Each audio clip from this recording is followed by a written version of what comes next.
Assalamu alaikum. Students, welcome to my YouTube channel Knowledge for Students. So students, today we are here with class number 7. So in today's class, first of all we will do the homework that I gave you in last class, and on the second number we will discuss a little bit more detail of structure that I told you in previous classes. So guys time waste किए बिना start करते हैं। सबसे पहले start करते हैं हम अपना होमवर्क। आई होप सो आप लोगों ने होमवर्क किया होगा। जो होमवर्क मैं अभी आपको दिखाने जा रहा हूँ उसको देख लीजिए, और अगर कोई उसमें मिस्टेक्स हैं तो उसकी करेक्शन कर लीजिए। पहला क्वेश्चन है, डू यू वॉच टीवी? अब अगर तो ये क्वेश्चन आप अकेले के बारे में पूछा गया तो फिर आप कहेंगे यस आई वॉच टीवी, और अगर आप अकेले नहीं हैं, आप दो या दो से ज़्यादा हैं, तो फिर आप कहेंगे यस वी वॉच टीवी। और अगर नो में करते हैं no I don't watch TV या no we don't watch TV. Next question था, do they learn English? Yes they learn English, no they don't learn English. Do we use the computer?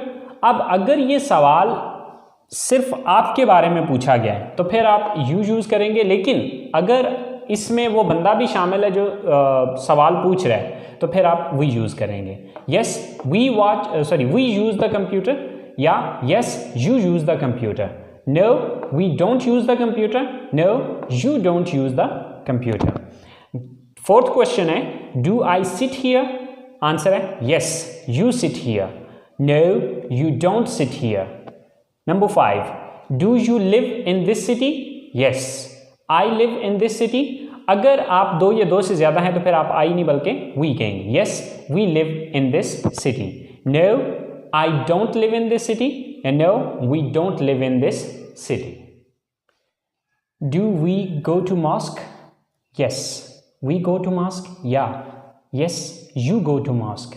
No, we don't go to mosque. No, you don't go to mosque. दोनों सूरतों में सही है। अब we भी use हो सकता है, you भी यूज़ हो सकता है। अब वो डिपेंड करता है कि वो क्वेश्चन है किसके बारे में आया, कि आप भी उसमें क्वेश्चन में शामिल हैं, जो बंदा आंसर करे वो खुद भी शामिल है, या फिर आप उसमें शामिल नहीं हैं। अगर आप उसमें शामिल नहीं हैं तो आप यू यूज़ करेंगे, अगर आप खुद भी शामिल हैं तो फिर आप वी का यूज़ करेंगे। Do they go for morning walk? Yes, they go for morning walk. या no, they don't go for morning walk. Do Asim and Amir study in this college? Yes, Asim and Amir study in this college. No, Asim and Amir don't study in this college. Do they work in this factory? Yes, they work in this factory. No, they don't work in this factory. So do you visit different places? Yes, I visit different places. या फिर yes, we visit different places. No, I don't visit different places. No, we don't visit different places.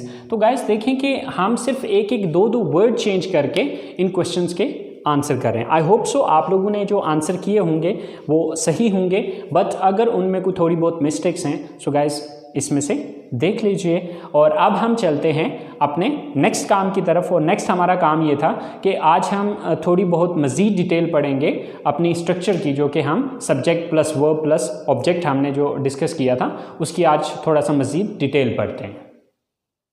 In previous classes the structure that we were using that was subject plus verb plus object. ये वो structure है जो कि हम पिछली classes में पढ़ते रहे, but today I am just gonna tell you that in next classes we will just change it a little bit more. अब क्या चेंजेस हम इसमें आज करने जा रहे हैं और वो क्यों करने जा रहे हैं, इस चीज़ को देख लेते हैं।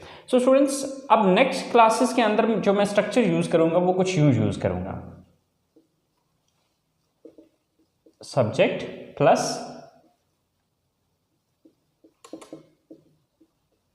We first form.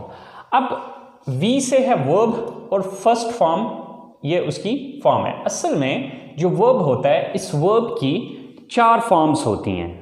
Okay, first form, second form, third form fourth form या फिर चौथी फॉर्म को पार्टिसिपल फॉर्म या आईएनजी फॉर्म भी कहा जाता है। मिसाल के तौर पे हमारे पास एक लफ्ज़ है गो।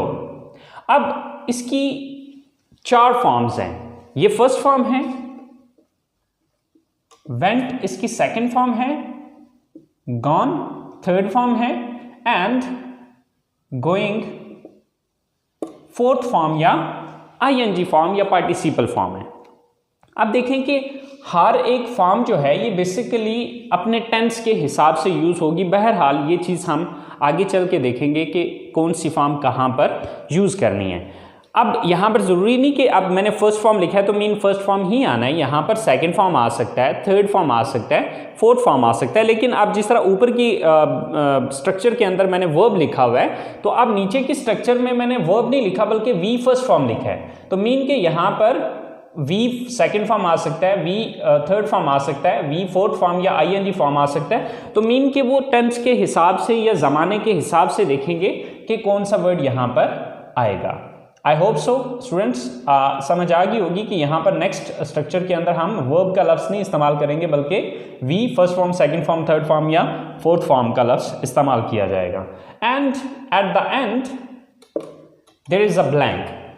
अब पहले हम यहाँ पर ऑब्जेक्ट लिख रहे थे, लेकिन अब हम यहाँ पर ऑब्जेक्ट नहीं लिख रहे हैं बल्कि इसकी जगह पे जस्ट ब्लैंक दे रहे हैं। अब इस ब्लैंक के पीछे क्या लॉजिक है या क्या रीज़न है?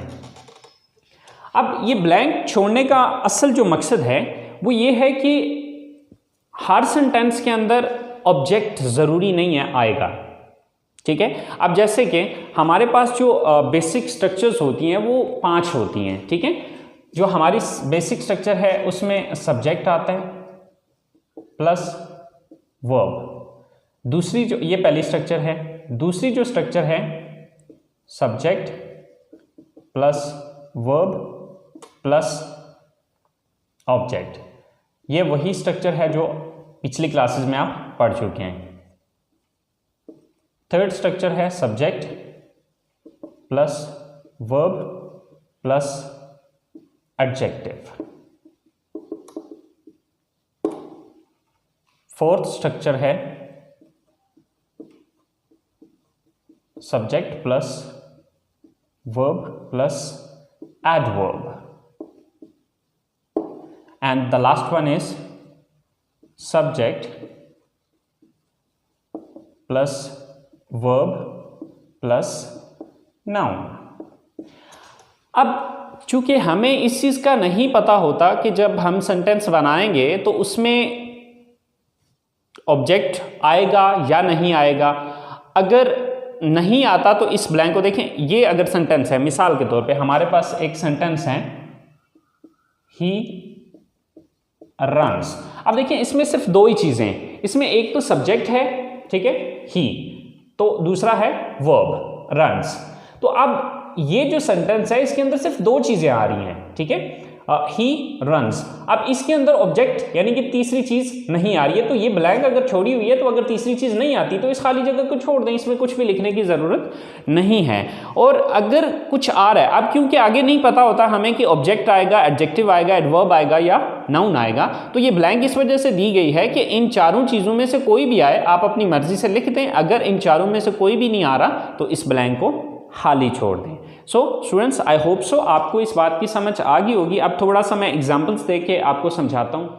जैसे कि हमारे पास ये 5 सेंटेंसेस हैं। ये बेसिकली हमने जो 5 सेंटेंसेस बनाए हैं ये उन्हीं स्ट्रक्चर्स के मुताबिक हैं जो कि अभी मैंने आपको बताई हैं।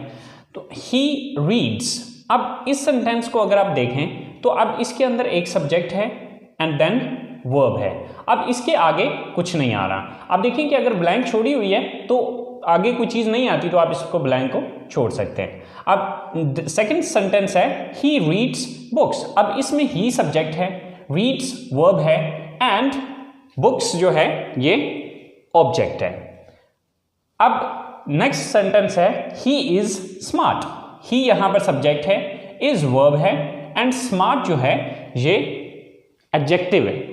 अब basically adjective, adverb and noun, इन तीन चीज़ों के बारे में अभी हमने नहीं डिस्कस किया बिकॉज हमारी अभी बेसिक लेवल की क्लास चल रही थी, तो उसमें मैंने डिटेल आपको नहीं बताई, बट इंशाल्लाह नेक्स्ट क्लासेस में आपको वो भी बताया जाएगा। तो फिर वक्त आपने कंफ्यूज नहीं होना। बेसिकली इस वक्त जो हमारा मकसद है सिर्फ इस स्ट्रक्चर को अंडरस्टैंड करना है कि ये स्ट्रक्चर या ये ब्लैंक जो मैं दे रहा हूँ ये किस मकसद के लिए ये ब्लैंक आ रही है। So he runs fast, he subject है, रन्स वर्ब है एंड फास्ट ये एडवर्ब है। Okay, so he is a doctor, he subject है, इज वर्ब है एंड डॉक्टर जो है ये नाउन है। तो आप देखें कि यहां पर ऑब्जेक्ट आ रहा है, यहां पर एडजेक्टिव आ रहा है, यहां पर एडवर्ब आ रहा है और यहां पर नाउन आ रहा है। तो अब चूंकि हमें सेंटेंस के अंदर ये नहीं पता होता कि कौन सी चीज़ इनमें से आएगी या आएगी भी या नहीं आएगी, तो ये ब्लैंक इसी वजह से दी गई है कि अगर इन चारों में से कोई चीज़ आ जाए तो यहां पर लिख दें, अगर नहीं आती तो आप इस चीज़ को छोड़ दें। सो नेक्स्ट क्लासेस के अंदर हम ये स्ट्रक्चर यूज़ करेंगे। आप लोगों ने ये बात जहन में रखनी है कि नेक्स्ट स्ट्रक्चर के अंदर यहाँ पर first form, second form, third form, fourth form या आईएनजी फॉर्म इनमें से कोई भी आ सकती है, तो वो हम सेंटेंस के मुताबिक देखा करेंगे कि इसमें कौन सी फॉर्म इस्तेमाल की जाएगी। सो आई होप सो आप लोगों को आज की जो चीज़ है वो समझ आ गई होगी। तो इंशाल्लाह ज़िंदगी रही तो आप लोगों से कल मुलाकात होगी अगली क्लास के साथ। उस क्लास के अंदर हम यही स्ट्रक्चर यूज़ करेंगे। सो स्टूडेंट्स, अगर आप लोगों को समझ में आई है बात, अगर आप लोग इससे कुछ सीख पाए हैं तो प्लीज़ इस वीडियो को लाइक कीजिए, कमेंट्स कीजिए। अगर आपको कुछ समझ में नहीं आ रहा तो बिला झिझक आप मुझे कमेंट्स कर सकते हैं। एंड यार प्लीज़, अगर आप लोगों ने अभी तक मेरे चैनल को सब्सक्राइब नहीं किया तो प्लीज़ इसको सब्सक्राइब कर दीजिए। अपना बहुत सारा ख्याल रखिएगा। सी यू इन नेक्स्ट क्लास। अल्लाह हाफिज़।